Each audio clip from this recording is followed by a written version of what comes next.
The aim of the reboot of the Firearms Directive, closing loopholes in European gun laws that had allowed the terrorists involved in the attacks on the offices of Charlie Hebdo to buy a gun legally and convert it to a prohibited live firearm. But can the European Parliament steer the legislation in the right direction? We spoke to the author of the report, British MEP from the European Conservatives, Vicky Ford. So Ms Ford, thank you so much for joining us on EuroparlTV. Now, can you tell us what is the aim of this legislation? What is the real goal of it? In my view, in the Parliament, the goal of this legislation was to close the loophole that was exploited during the Paris attacks. So we've had common European gun laws since the 1990s. There was a particular issue on what we call acoustic weapons, which are these live firearms supposedly converted to only be able to fire blanks, but then reconverted and used in those Charlie Hebdo attacks. Once they became a blank firer, they fell outside the European law. You didn't need a permit.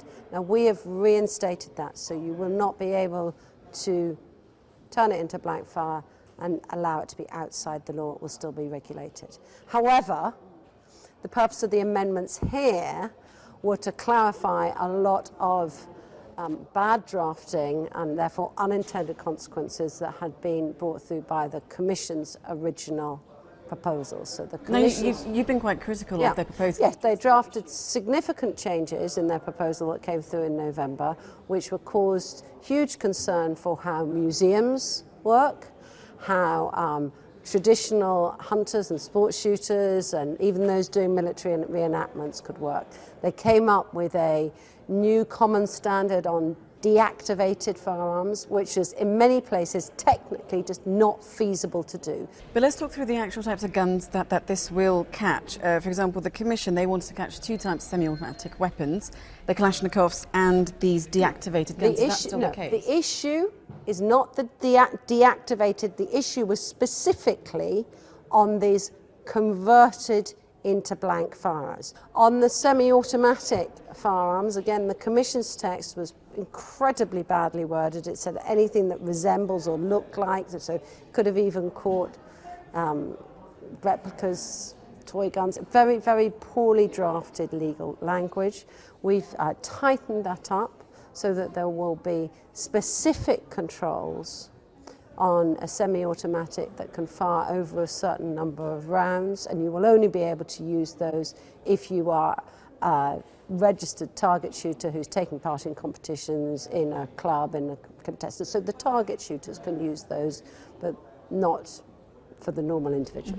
So the legislation that Parliament has redrafted, it will now protect the rights of legal gun owners. We've spoken to them and they said that they are put through very stringent tests. So why should this legislation catch them? Some of this is that there may be different tests in different countries, but the tests will be there. They will have the restrictions on there as they have at the moment, but they will not make it impossible for them to carry on with their sporting activities. The Commission's text in many places would have done that. That's why I've been working with the hunters, the people who run museums, the people who run the shooting competitions, to try and make sure that their activities can still carry on, but under a stringent legal framework that will bring in place some of the best practice across Europe and make sure that European authorities can also share information about what's going on. The reboot of this legislation came about because of a terrorist incident, but is this legislation per se going to be able to tackle terrorism full on? There needs to be other work on tackling terrorism. This is ensuring that legal firearms can be legally owned across Europe. We have closed the loophole that was exploited by terrorism in the legal laws. There needs to be separate work that is not part of this committee's work, looking at how to tackle illegal use of firearms. Different issue. Lovely. Thank you so much, Ms Ford. Thank you for joining us on EuroparlTV.